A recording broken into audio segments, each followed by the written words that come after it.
Hello, my name is Junefer Lao, and today I will teach you English with Take Lesson. In this lesson for beginners, you are going to learn about the basic English grammar. We will discuss some of the most important grammar rules in using noun, verb, articles, and more. Reminder, there will be a quiz after this video, so you need to have a take note.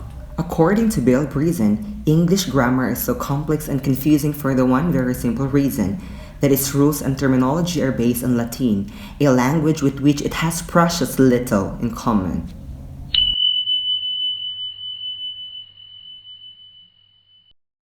First, let's talk about the parts of speech. There are 8 parts of speech: the noun, pronoun, verb, adjective, adverb, preposition, conjunction, and interjection. Nouns are people, places, and things. Common nouns are non-specific people, places, and things. Proper nouns are specific people, places, and things. Example of proper nouns includes people's names, cities, countries, names of streets, days of the week, and months of the year. They are always spelled with a capital letter. Next, let's talk about pronouns. Pronouns replace nouns. There are 3 kinds of pronouns: personal pronouns, possessive pronouns, and demonstrative pronouns. Personal pronouns are I, you, he, she, it, we, and they. Possessive pronouns are mine, yours, his, hers, and theirs. Demonstrative pronouns are this, those, this, and that. Let's talk about verbs.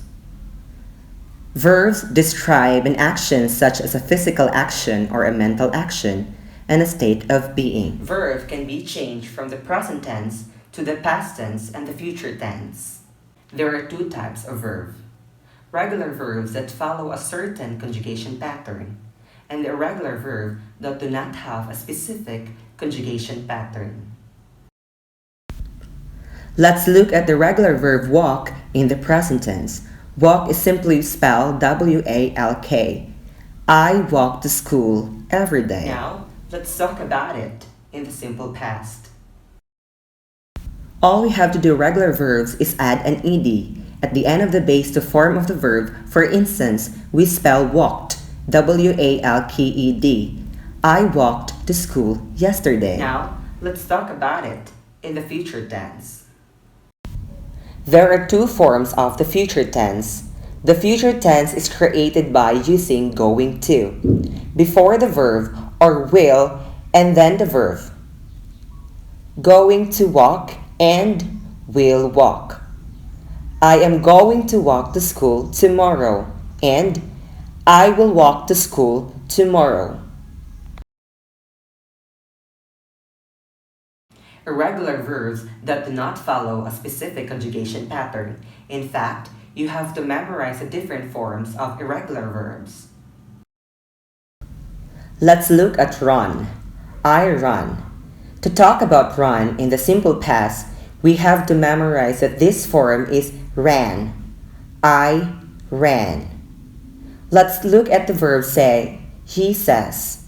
But to talk about in the simple past, we have to remember that it said, he said. Now, let's talk about adjectives and adverbs. Adjectives and adverbs are modifying. Adjectives modify nouns and pronouns. They are usually descriptive. For example, the yellow cat. Yellow is the adjective and it describes what kind of cat. Adverbs modify or describe verb, adjective, and other adverbs. Now let's talk about prepositions. Prepositions are common words that, when used in a prepositional phrase, describe when and where. For example, I go to the farmer's market. The prepositional phrase is to the farmer's market that explains where I go. Now, let's talk about using the preposition for when. Let's use the same sentence as the previous example. I go to the farmer's market on Tuesday afternoon. The second prepositional phrase is on Tuesday afternoon that describes when I go to the farmer's market. Let's talk about conjunctions. Conjunctions join words, phrases, and clauses. Some conjunction words, phrases, and clauses. Some conjunctions include and, or, but, and so. For example, he rides his bike. He goes to the gym. We combine those two sentences together by using any of those conjunctions that I previously mentioned. For example, I could say, he rides his bike and he goes to the gym. When I use and I've combined both sentences and I'm talking about two actions that this person does. There are two separate phrases that we were able to combine together or conjoin with the conjunction. Now let's talk about interjections. They are 1, 2, or 3 words that you can put together that express emotion. For example, I could say, wow, to express surprise.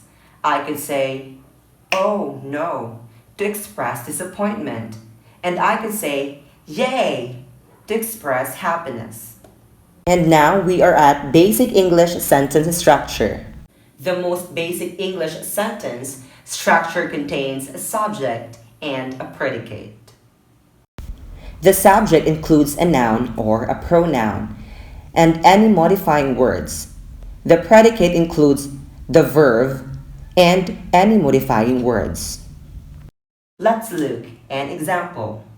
He walks. He is the subject and walks is the predicate. Let's add some words into both the subject and the predicate. The little boy walks slowly to school. The little boy is the subject and walks slowly to school is the predicate.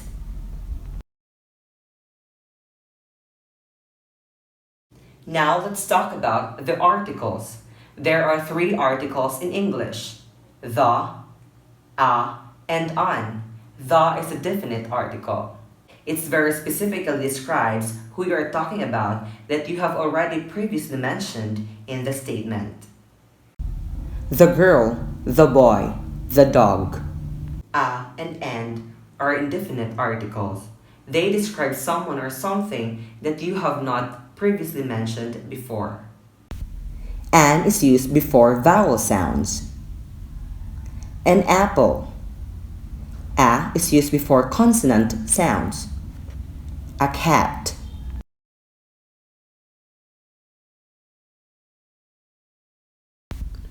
Now let's talk about some common mistakes that English learners make when it comes to grammar. For one, many English learners get confused with prepositions. This is because in their native language, the prepositions do not match with preposition in English. I like to often tell my students that it's about 50-50 sometimes with their native language, matching the preposition with the English language. In this case, students simply have to memorize prepositions and how they're used in English. For example, I often hear I think in you instead of I think of you or I think about you. I also hear I moved for a new house instead of I moved to a new house. People also add preposition when there doesn't need to be a preposition included in their statement. For example, I moved to the US since 3 years ago. The since does not need to be included in your statement. It simply is, I moved to the US 3 years ago. Another common mistake that English learners make is directly translating in their head what they want to say from their native language to the English language. A lot of time, their translation will not work because the words or phrases that they use or even the grammar that they use in their native language doesn't match in English. The tip that I have is not to focus on directly translating something. It's to learn the English expressions on the English phrases and especially the English grammar. Separate from your native language. Another common mistake that English learners make is forgetting to say the correct plural forms of nouns. For example, a lot of English learners tend to say persons instead of people. Persons are nice instead of people are nice. Or they forget to conjugate the verb correctly in its plural form. People is great instead of people are great. Another common mistake that English learners make is did not understand or getting confused about how to form a negative statement in English. A double negative makes a positive in English. It does not make a negative.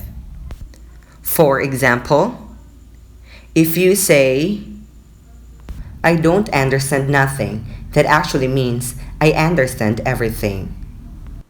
Totally different from what the person means to say. The correct way to make this negative statement is, I don't understand anything.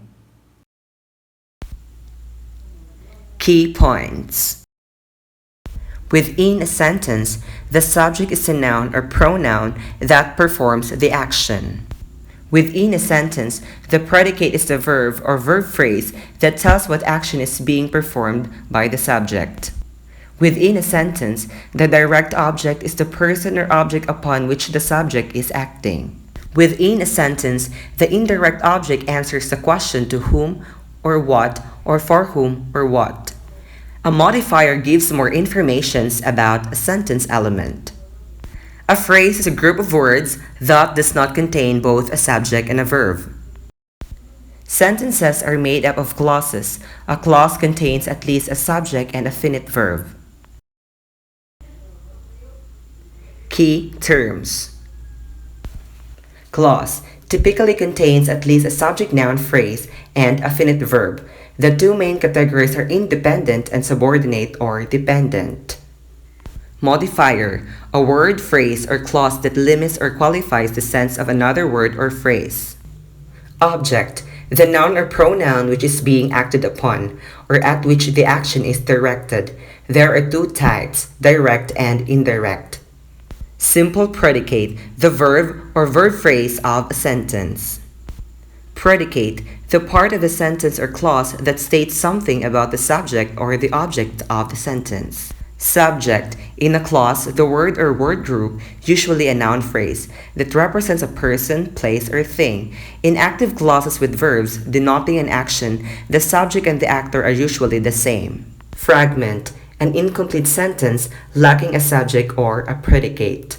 Phrase, a group of words that cannot stand on its own because it does not have both a subject and a verb.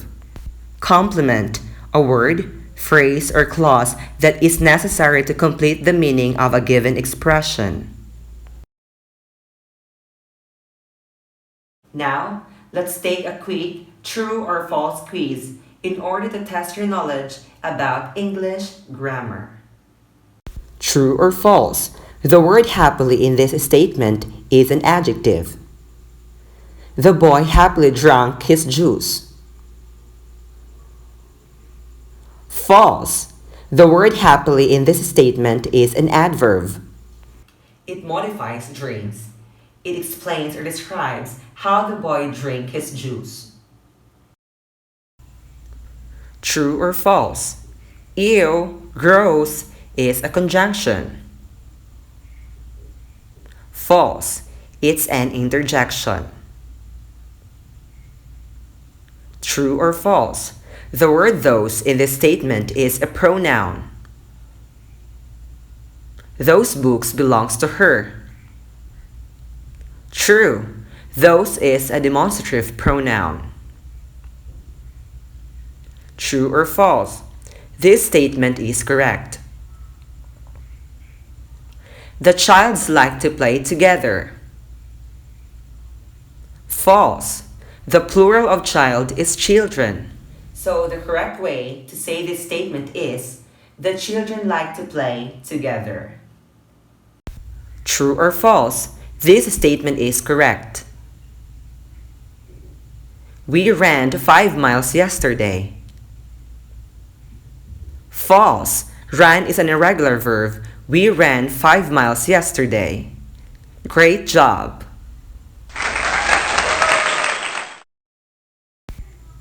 According to Beryl Bainbridge, once a grammar has been learned, writing is simply talking on paper and in time learning what not to say. Thank you so much.